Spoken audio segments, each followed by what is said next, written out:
Goals can only be achieved through a vehicle of a plan which must be fervently believed in and upon which actions must be vigorously pursued.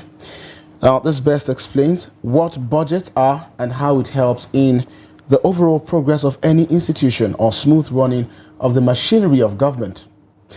And so on Daybreak, we will be taking a look at the presentation of the 2024 budget by President Bola Tinubu to the joint session of the National Assembly. We have in the studio an economist, Yusha'u Aliyu, and we have also another economist from Lagos, the head of research and policy advisory at Budget, that's Inobong Usen. Gentlemen, good morning and welcome to Daybreak. But before we proceed, let's take a look at a critical look, of course, at the breakdown of the budget as presented by President Bola Tinubu at the joint session, of course, of the National Assembly. Take a look.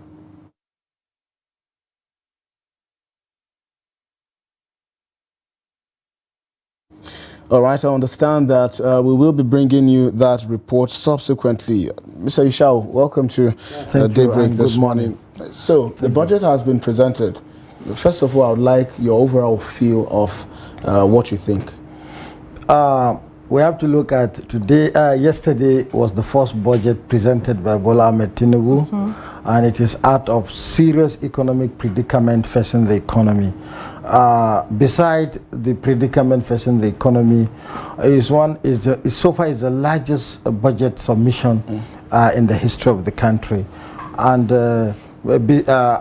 after that one also, you realize that the scenario at which the president presented the budget was the best so far in the history of democracy in Nigeria, where you see the president speaking from his mind and you see the Senate president speaking also from his mind, as the same with the speaker.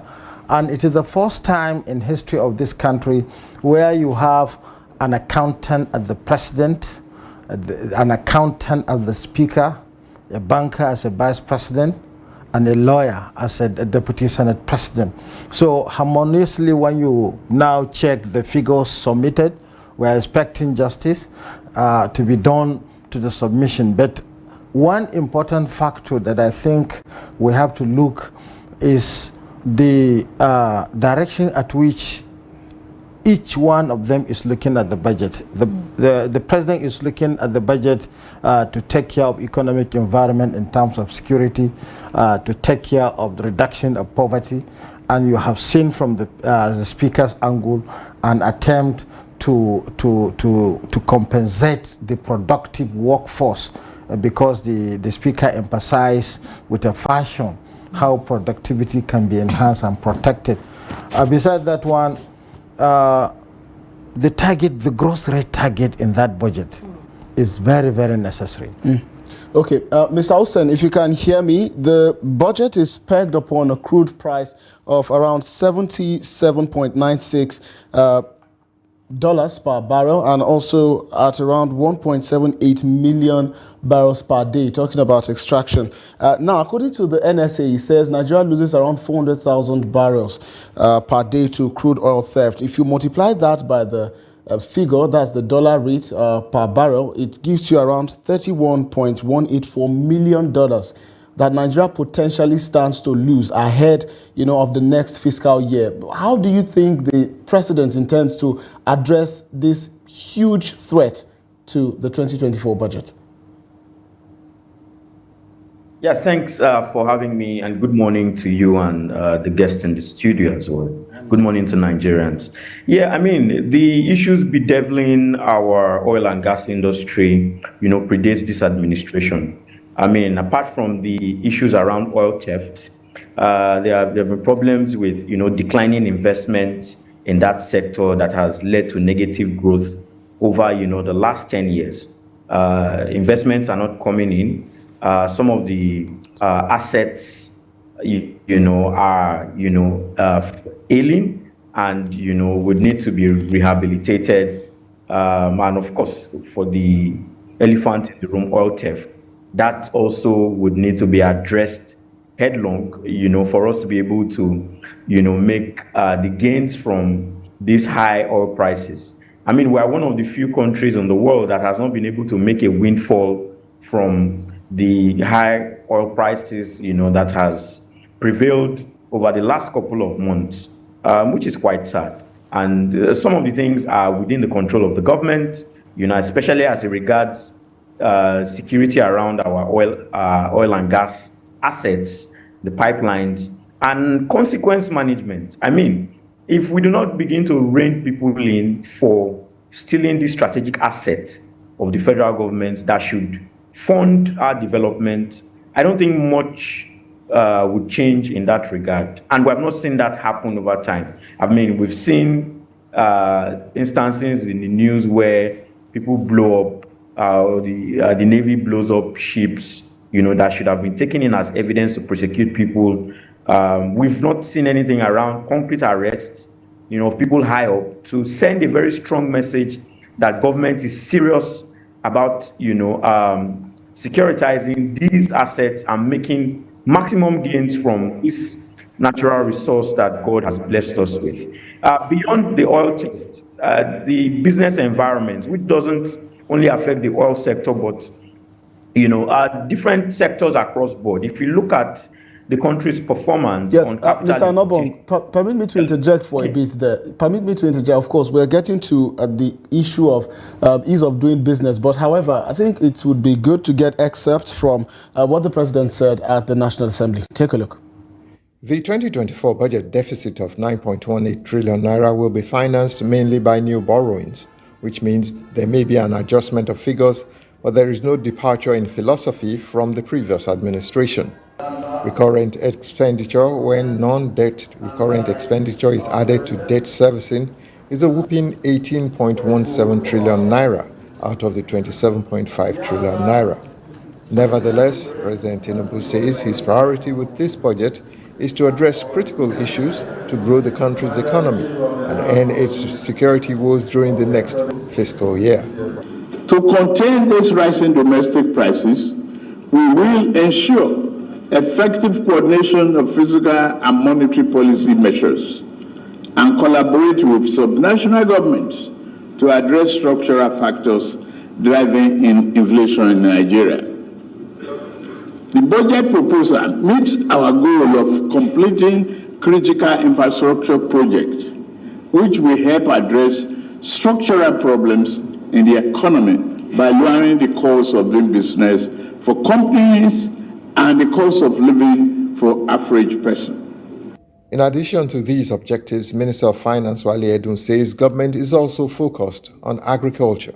If you look at his intervention program, 200 billion of the 500 billion, 40% of his intervention on behalf of the poor and the vulnerable, and to relieve the effects of the cost of living rise as a result of the removal of subsidy. 40% is spent on agriculture to increase rice, maize, wheat and cassava production at the smallholder level, as well as release of fertilizer, release of grains. Lawmakers are determined to ensure the implementation of the budget in the interest of the people. It's the Senate that really were voted by the masses. It is a situation that a sitting governor is being voted out. It can tell you that the masses are prepared. And this National Assembly are well aware of that. They are quite aware that they are the representative of the people and they are ready to represent them to ensure that this budget, if you listen to your speeches, you know that we are in to represent the people and ensure that this budget reflects the aspiration of Nigerian masses. The budget, which is Nigeria's highest ever, gives priority to fiscal sustainability, economic growth, and security. Mr. Usen, now back to your previous line of thought. So the president said the budget proposal fits into plans of completing critical infrastructural projects, which will help address structural problems in the economy, thereby lowering the cost of doing business for companies and cost of living for average persons. I mean, yes, it's important that those things are addressed. If you look at food inflation, which was at 31.5% at the last count, October, released by the MBS, if you look at, you know, some of the factors driving that, you look at the poor road infrastructure, we are looking at some of the challenges around transportation with regards to energy prices. Of course, with the rising price in diesel, you are looking at insecurity in the food belt of the nation, you know, multiplicity of taxes across states. I mean, that is obviously outside the domain of the federal government, but you need that kind of coordination between the federal government and the states through the instrumentality of the National Economic Council to ensure that, you know, the bottlenecks around that are addressed. You know, there's a lot that government would need to, you know, invest in going into the budget year to be able to address, you know, some of these things to reduce the hardship of Nigerians.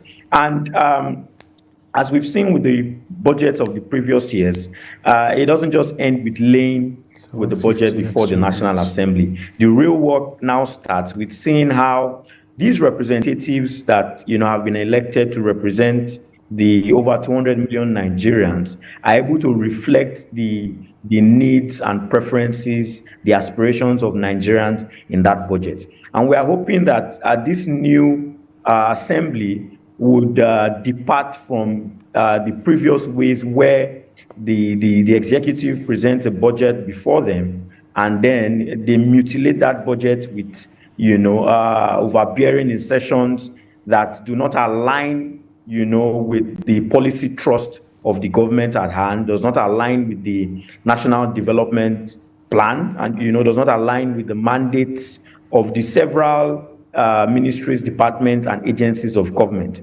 We are really hoping that that does not repeat itself with this budget review process. Okay, so let's come back to the studio now. I understand that this is promising. This is the first budget of renewed hope, and everybody is seeing this as, you know, one of the highest in history. A lot of people are pegging it to Nigeria is a very rich country. And some analysts have talked about how this is a myth because countries like South Africa, 3 times lesser the population that we have, spent more on, you know, yearly budget and all of that. So give us a sense of, you know, how this would take a toll on Nigeria, having a high budget and then a lot of problems and issues to tackle, and also the servicing of the debt that has accrued over the years. Interestingly, you have said, you have quoted from a clip, Mr. President is directly trying to adjust cost of living. An average family in Nigeria is facing cost of living crisis. And this cost of living crisis is as a result of erosion of people's income over a period of time, especially from June to present.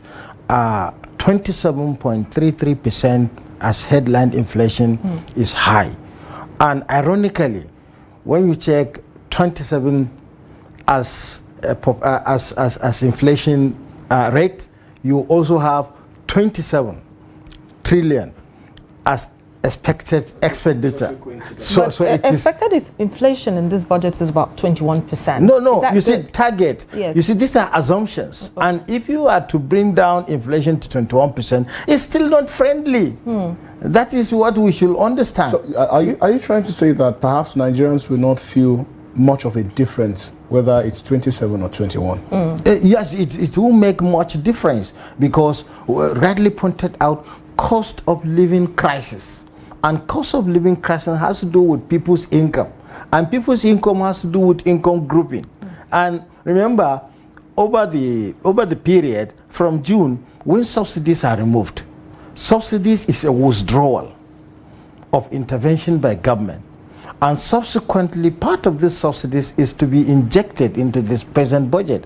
And that's why we have seen a little shift of deficit. Now, Doctor, give us a sense now, because, you know, when you talk about economies and all of these figures, the layman at home will be wondering, how does this affect me? Because at the end of the day, you're looking after yourself, you're looking for the survival in the country. Yes. Now, how does this inflation rates now affect the common man? Give us a sense, break it down so somebody who does not really understand this economics and you mean figure. Inflation itself? Yes. The expected or assumptions that we just talked about. For any budgetary submissions as an appropriation, there are basic assumptions made. Assumption of even the income. When you speak about budget, individual household have also budget, even if they have income or not, because you have two categories of consumers. You have effective consumers. You have the consumers. This is autonomous consumers. A lot of consumers doesn't have income. What do? Are they still without budget? So there must be budget. But this inflation, as we define it, in economics, inflation is persistent, seemingly irresistible, general upward of price, general price level. So when you are faced with inflation in an economy and your income is not growing, categorization of income grouping, first you understand those who are on fixed income. Anybody that is in wage or salary is at risk, more dangerous than those who are on flexible income. But those who take the consequences of inflation are the autonomous consumers who doesn't have an income. So in the provision, government is trying to make certain projections of revenues, economic parameters, and some target for the economy in terms of GDP. The target is above 3.7%. Yes. As applied in 2023, that was 2.9%, but we are presently at 2.52%. So when you look at even the target in 2023, it has not been met because of certain challenges. These challenges include the instability in the economy, and that is why in this budget I have seen Mr. President is talking about macroeconomic stability, and you can only have macroeconomic stability once you have stability, when you have consistency and sustainability of your projections in terms of fiscal and monetary measures. All right, so now let's talk these consistencies. Mr. Inobong Usen is supposed to be standing by virtually. If you're there, the president has defended his budget estimates, and he has also, shared with us a highlight of his policy focus. The budget breakdown has been made. Of course, sectoral breakdown will come much later, but two key statements that caught my attention during his presentation. He said the Nigerian economy has proven resilient and has maintained a positive growth over the last 12 months. And secondly, he defended the headline inflation rate that we currently record at the moment to have trended upwards due to weak global conditions. The president never mentioned anything about the impact of the fuel subsidy removal on the economy. Is this the reality, and do you share this same perspectives? The economy is looking up and has moved and grown in the last 12 months. Breaking out, I didn't get the question. Okay. So I said two key statements that the president made that caught my attention. One is that Nigeria's economy has proven to be resilient and has maintained a positive growth over the last 12 months. And the second is he stated that the inflation has trended upwards due to weak global conditions. He never mentioned the impact that the fuel subsidy has had on the economy. So do you share in these same perspectives? No, of course not. I mean, there have been external factors, driving inflation, global factors. If you look at the Russia-Ukraine war, that led to the sort of breakdown of supply chains. If you look at the ongoing Israel-Hamas war, these are, global contributors to inflation. But also there are domestic factors like you had mentioned. You had energy prices. I mean, fuel price at the pump moving from 165 naira to as high as, 700 naira in some places at the moment. But the president said... The president said effective coordination of the fiscal and also monetary policy will curtail that.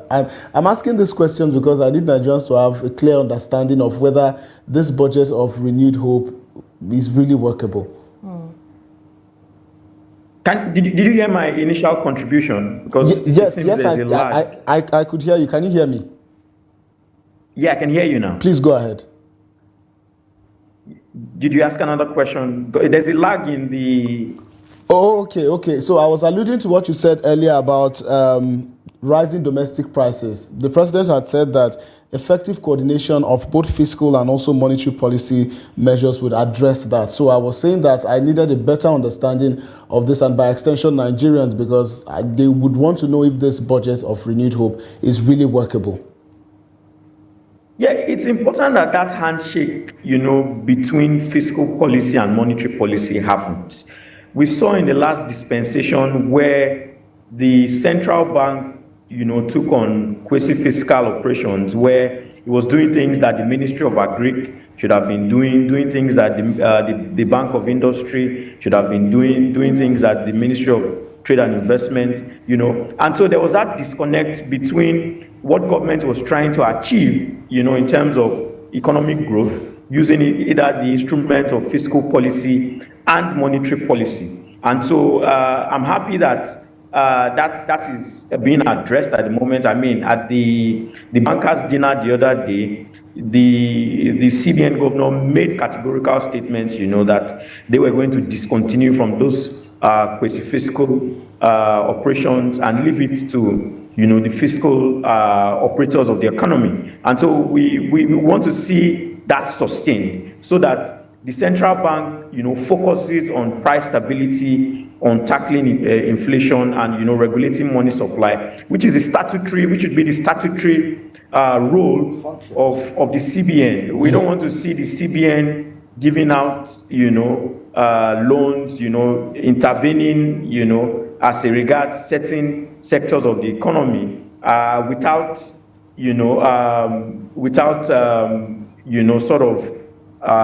consulting the fiscal operators or the ministries, departments, agencies concerned. So it's a good signal to both domestic and foreign players and that rule setting is something that this administration wants to take seriously, and we hope that it's something that will be sustained. Okay, Ms. Aubong did say something about how it is important that this is implemented, but I have a question for you, because you were optimistic about the presentation and all of the figures and what is contained in the 2024 budget, which could be good for Nigeria. But a lot of people have expressed some sort of pessimism about the budget, citing examples that in the last few years we've allocated so much to security and other expenditure, but procurement is always a problem. Judging from what just happened recently in a recent week about procurement of SUVs and all the other things that the government officials and other parts of Nigerian people need. Now let's take a look at the indices that are put in place, the people in place, the ministers and all of that. Do you think it's going to be business as usual? You see, for any development to be effective, there must be attitudinal changes. W.W. Rostow, a development economic, asserted that, and we cannot shy away from it. You have spoke about procurement problems. It's not only procurement, but the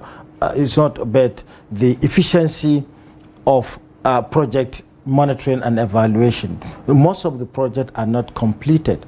From the indices that is on ground now, from the National Institute of Quantity Surveyors, there is over 56,000 projects lying uncompleted, costing almost above 20 trillion naira.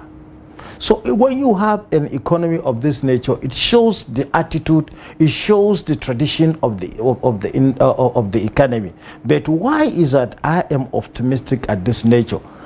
In nation building, there must be attempts that are physical in nature, that are also direct, that have direct bearings. Today, we don't have subsidy in the economy.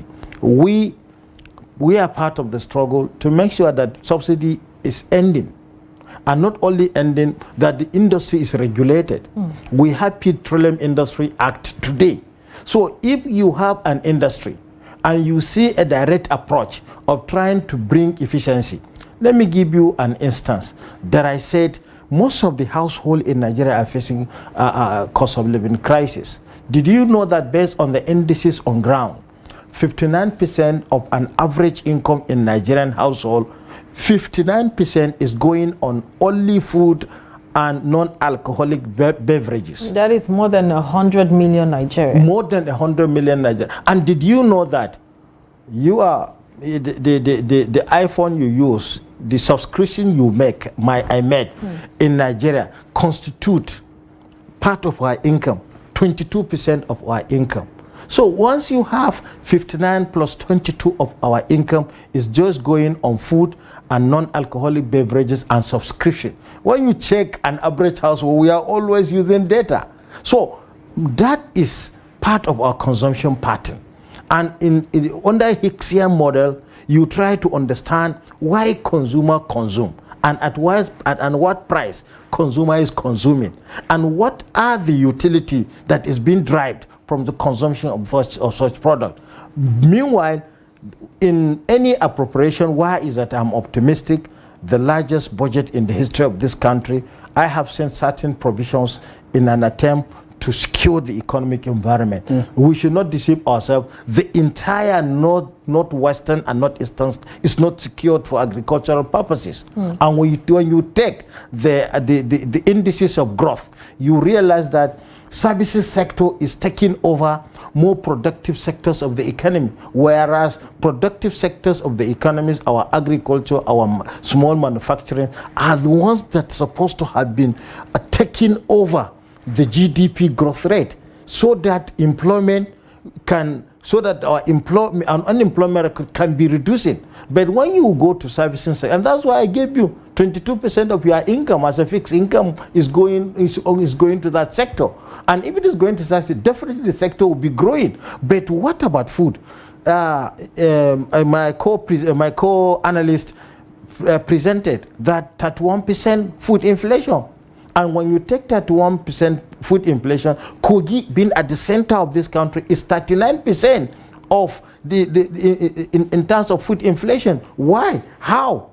These are some of the things that you now find out, especially when you check supply bottlenecks. What are the supply bottlenecks? What is our productive capacity? What is our consumption requirement? These are the things that I'm expecting the economic team close to the president to put them together to understand that if you have 200 million population, Mr. President under his human capital development has emphasized special attention on children. But to me, that is not supposed to have been the target. You target the youth. If youth are employed, they are going to be potential fathers. So they are the ones to take care of the household. And in taking household, we need to have more employment in our economy so that the GDP, the expected growth rate. Remember, Mr. President is targeting in the next 3 years an economy that is $1 trillion economy. But how do you achieve that once you are having an economy that is less than $500 billion as we speak today? Okay, Mr. Olsen, if you can hear me, the President categorically stated that defense and security is a top priority on the budget of Renewed Hope. Put together, defense, roads, and as well education will go up about 6.7 or thereabout trillion, from this budget. Then again, it's looking like the president is exuding a standpoint which seems like defense and security is the foundation upon which any sort of intervention by the government, can be rested upon. Do you share in the same opinion? I mean, of course, but before I even get to your question, it's been alluded to several times during this interview that, this budget is the largest budget. I mean, in nominal terms, it seems to be the largest. But if you look at it in real terms, vis-a-vis inflation, if you look at it vis-a-vis even the exchange rates, I use the average exchange rates, the official rates of 4.48 for last year's budget, and it was at $55.4 billion. If you use the 750 naira to the dollar, that this government has pegged as its exchange rate. That reduces it to $36.6 billion. So in real terms, it might not be the largest because, of course, we don't operate in isolation. We operate within a global economy. So you need to also apply, all of that to the global indices as the case may be. But coming down to your question, of course, with regards to investment, no matter the economic instruments or policies put in place, if you do not feel safe where you do business, you're not going to do business. That's why you see that for states like Kaduna, where there were, massive governance reforms, to be able to attract investment, the moment, the unrest caused by bandits, went on the rise, you saw that economic activities sort of dwindled because people can only do business where they are safe. And so it's important that security is prioritized. But even within that, I mean, the last two administrations have had defense and security as priorities in their, of their government. But we found, it very difficult to be able to track progress in that sector because of, the secrecy around the types of expenditure, and all of that. But that's one area where Nigerians really need value for money. We understand that some of the procurements need to be done, with some sort of secrets, but it shouldn't be such that we have absolutely, no clue as to, the accountability for these resources, huge resources, by the way. I mean, if you look at the 2024 proposal, about 12% of Nigeria's budget also is going to that sector, but if you compare that with the state of insecurity across the federation, and vis-a-vis the resources that have also gone into that over the last couple of years, there's still a lot more that can be done. All right. Bearing any last-minute change, the president has called on the National Assembly to please ensure a speedy passage of the 2024 appropriation bill to ensure it continues the tradition of the previous administration. But however, the House of Representatives announced plans to hold a town hall meeting on the budget to allow citizens to make inputs. The Speaker, Tajuddin Abbas, made the announcement on Monday during a capacity building retreat organized for chairpersons and deputies of House committees in Abuja. What do you make of the body language of this National Assembly to sort of, draw in some form of input from ordinary Nigerians on the budget, sort of giving them an opportunity to bear their minds? Yeah, I like the body language of the Speaker. He has shown that he wants to open up the space, to increase citizens' participation, in the budget process. But if I go back to the President's speech, I would have added to speedy passage, responsible passage, because we don't want to repeat like I made in my earlier statements of the past, where the budget is mutilated. If you remember when President Buhari was signing the 2023 budget into law, he had said that, that budget was unimplementable because the National Assembly members had inserted over 6,500 projects that ordinarily shouldn't be the business of the federal government, most of which were outside the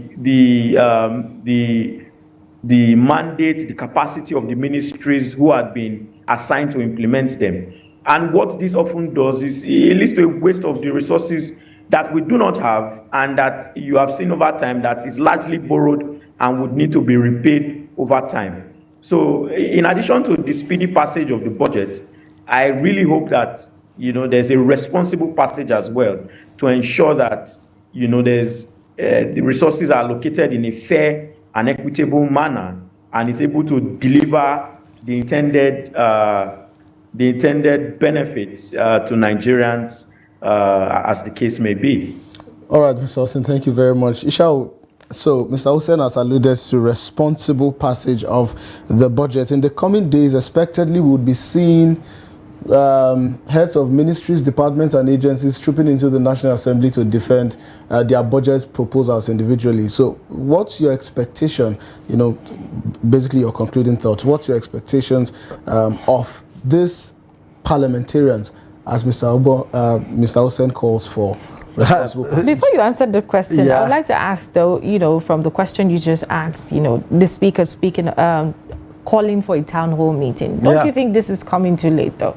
Yeah, you see, it's not the town hall that is coming late in the first instance. You always look at the time lag, because fundamental economic problems start from what, when, and how. When time is included, even when you take 60 days to be an average days at which you look into the budget, you scrutinize with the stakeholders, and then before inviting the general public into it, it can take based on the committees. Remember, we have 45 ministries and more than a large number of agencies and parastatals. So you see, let me just be more proactive in this. Senate President has called the attention of the President that the stakeholders should not travel out because the attention may be required at any time. This is a good call. So I'm expecting stakeholders to be vigilant and more responsible at this time. The same Senate President has promised Nigerians to scrutinize the submission diligently. But I think what is more important about this town hall meeting, it will be more proactive if the National Assembly member and the stakeholders spend more time on it, because the general public doesn't even understand the content of what is contained in this appropriation. All the figures. All right, then. Apparently, we have to put a pin on this conversation. Currently, Mr. Yusha'u Aliyu, economist, and also Mr. Inobong Usen, an economist and head of research policy advisory at Budget. Thank you so much for sharing your perspectives and helping us unbundle this conversation around the 2024 appropriation. We do hope that we revisit this conversation next time to do sort of an evaluation of how it has fared. Thank you so much, gentlemen, for coming. Thank you very much. Thank you for coming.